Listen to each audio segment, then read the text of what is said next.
Much to talk about, Senator, and thank you for joining us. But on the Devin Nunes situation, what do you think he should do? I don't know. I haven't followed it closely over there. I know we've got in the Senate, a very constructive process going on with Senator Mark Warner, the ranking Democrat, who over the weekend I saw him on one of your rival stations talking about how important that investigation is, and Senator Richard Burr, who chairs that. It's the Senate Intelligence Committee. They have a history of bipartisanship. They said they're going to get to the bottom of this and follow the facts wherever they lead, and I think that's appropriate. We've also got an investigation going on. We just learned last week for sure at the FBI, the premier law enforcement agency probably in the world, and they're going to go wherever the facts lead them. So we are getting information through to these two different processes that I know are bipartisan and going to end up with something that's very helpful to us to understand what happened. What did Russia do in our election, and what impact did it have? And I think that's important we know it. Do you think that when President Trump said some of the revelations from the House Intelligence Committee chairman that they kind of vindicated him? Did they, on his original charge that Barack Obama had tapped his phones? I don't know. I mean, because you and I don't know what Donald Trump was told, and so it could be about surveillance that was inadvertent, as some say, of some of the members of his staff on the campaign. It could be something else. So we just don't know, and it'd be nice to know that answer as well. All right, switching gears on this healthcare rework that I guess they want to do. Do you think that's a good idea, Senator, that right now, given all the arguing back and forth and frayed nerves, that to revisit it now might be a bad idea? What do you think?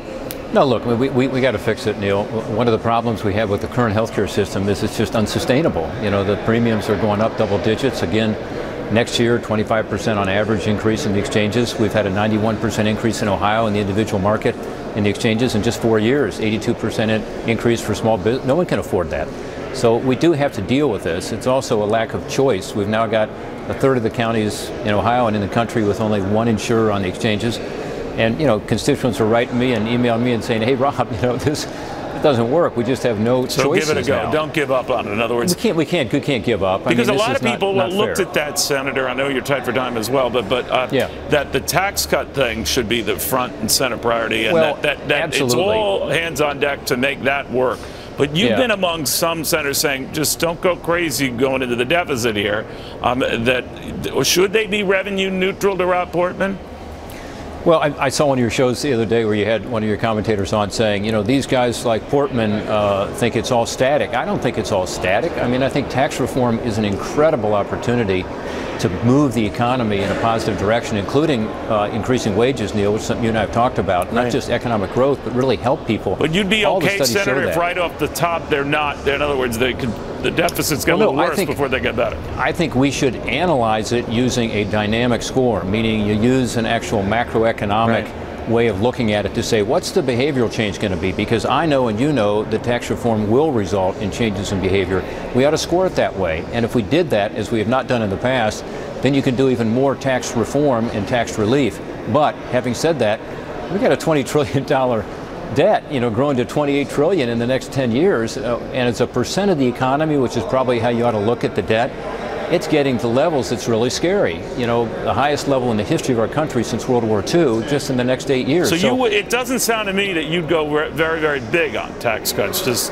Well, I would go big in terms of policy. I'd go big in terms of a whole new international system, bring back a lot of that $2.5 trillion stuck overseas, put some revenue, to that would help us to be able to lower the rates further. But no, let's not go crazy. I mean, the objective of tax reform is to actually grow the economy and improve the economic well-being of our country. If you're making the debt and deficit much worse, that's not going to help. So you got to do both: grow the economy and keep the spending under control. Those two things go hand in hand, and that's what we ought to be doing. All right, Senator Rob Portman, thank you very much, sir. Good seeing you. Thanks, Neil. Great to